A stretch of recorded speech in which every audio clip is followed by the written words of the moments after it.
Сәлем қыздар, бүгін біз сіздермен тауық етімен самсалар әзірлейтін боламыз.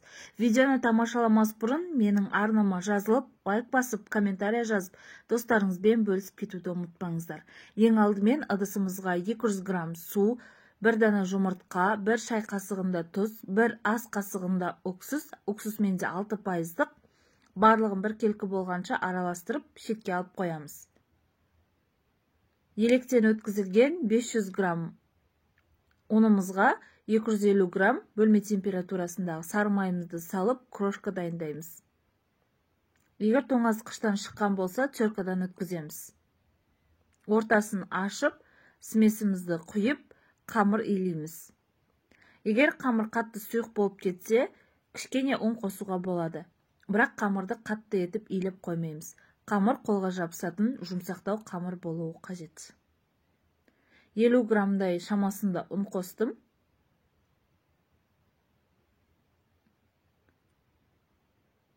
Дайын болған қамырымызды целлофан пакетке салып, тоңазытқышқа 30 минутқа қалдырамыз.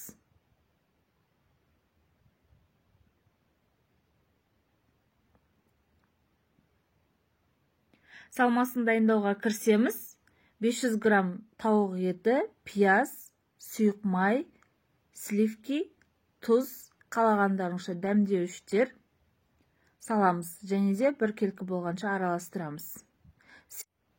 Және шетке алып қоямыз.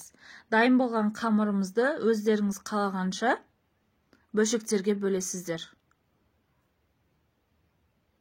Егер сатуға дайындайтын болсаңыздар, әрбір қамырды 30 граммнан бөліп шыққандарыңыз дұрыс. Сонда идеальный форма шығады. Қамырларымызды жаямыз.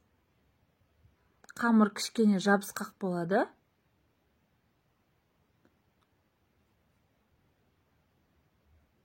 Бір ас қасық салмамызды саламыз.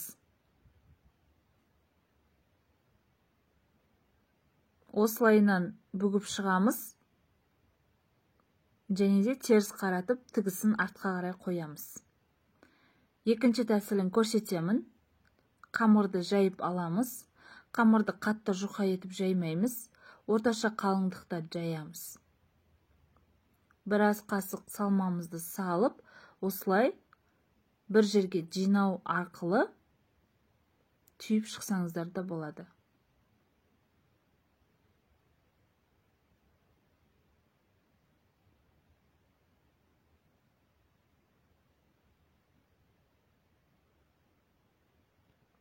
Тағы бір рет көрсетемін. Салмасын осылай салып, бір жерге жинаймыз.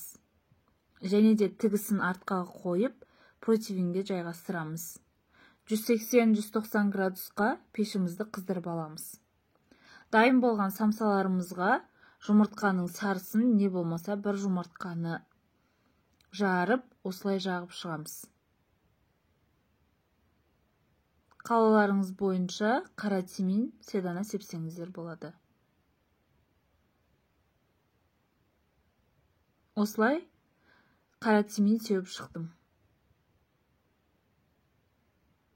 Мінекей біздің самсаларымыз дайын, өте дәмді, жасап көріңіздер.